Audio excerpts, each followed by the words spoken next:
Okay, sabi sa problem, what is the specific weight of air at 480 kilopascal and temperature of 21 degrees Celsius? So, meron daw tayong pressure. Ang 480 kilopascal ay pressure yan. Kasi kapag kPa, MPa, or PA, it means pressure. 480 kilopascal. And meron daw tayong temperature na 21 degrees Celsius. Okay, so para mahanap natin itong specific weight, di ba may dalawang formula? Yung rho times gravity or weight over volume, na obviously ito yung gagamitin natin kasi wala tayong given na weight and volume. So, para makuha na muna natin yung rho, di ba may formula sa temperature, P over RT. P na pressure, R yung gas content, T is the temperature. So, meron tayong pressure na 480 kilopascal. Ang kaso, kailangan natin dito na ma-achieve is kailangan mag-ano to, Newton. Kasi di ba ang PPA is equals niya is Kn over meter squared. Kailangan natin siyang gawing Pascal para maging Newton meter squared. Paano naging ganon? Kn over meter squared times, para makancel yung Kn. 1 Kn is total niya 1,000 Newton. So, ang gagawin natin, times 10 raised to 3 tayo or 1,000. Okay? So, next, over natin yan. Yung R natin, constant to kapag walang given.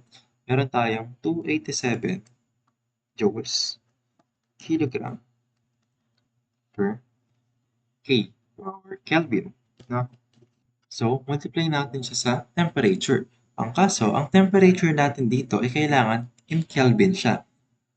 Ano yung formula para ma-convert natin yung Celsius to Kelvin? Yung temperature, Celsius, plus 273 degrees. No? Constant yan. So, ito. So, kakalkin natin 480 times 10 raised to 3 divided by 287 times 21 plus 273.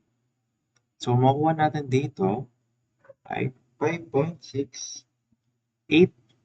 5.689, no? Okay.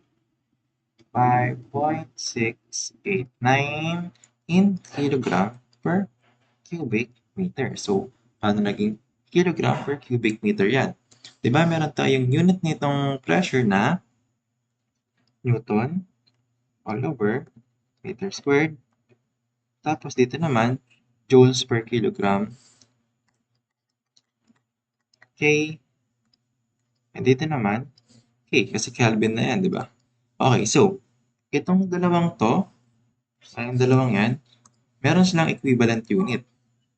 So, itong Newton per meter squared, ang equivalent unit niyan is kilogram per meter second squared. Kapag naman Kn, dadagdagan lang to, magiging meter squared lang. Okay, all over. Itong joules per kilogram, K naman, Kelvin, meron din siyang equivalent na meter per second, meter squared over second squared Kelvin. Okay, so ito na yung bago nating equation. So, dito, di ba may mga cancel itong K? Cancel yan, di ba? Kasi di ba meron yan ganyan. So, cancel yan. Okay, so next, meron na naman tayo nito. So, pag multiply natin itong dalawa, reciprocal natin to. Kilogram meter per second squared times second squared meter squared. So, may maka-cancel ulit na second squared. So, kung matitira na lang, multiply mo yan, kilogram per meter cube. Diba? Okay. So, next, kunin natin yung unit weight. So, meron na tayo nito, di ba? 5.689 kilogram per cubic meter. Multiply natin yan sa gravity na 9.81 meter per second squared. So, calculate natin to. Ang makukuha natin is 5.689 times 9.81. So, makukuha natin is 55.81 Newton cubic meter. So, ito yung final answer. So, next problem. Ito, another temperature problem.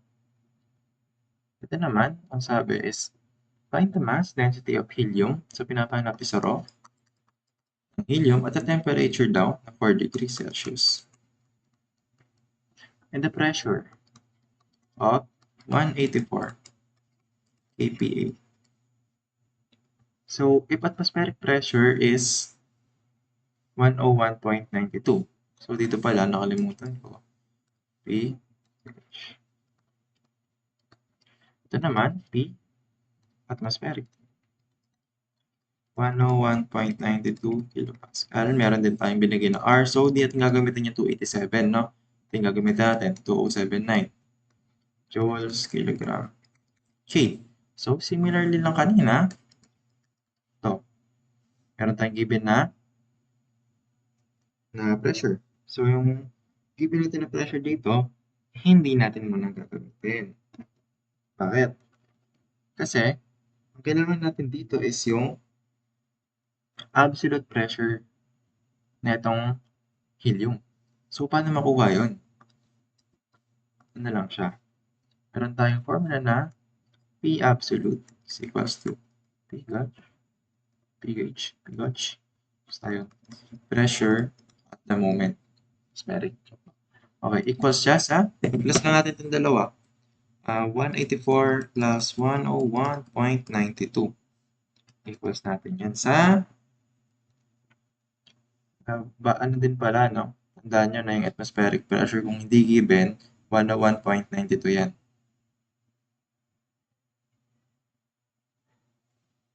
So, meron na tayong 285.92 na absolute pressure.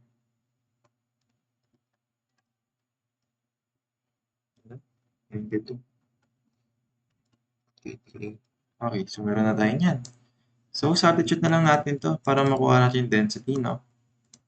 285.92 times 10 raised to 3 kasi nga kPa, kailangan ng PA.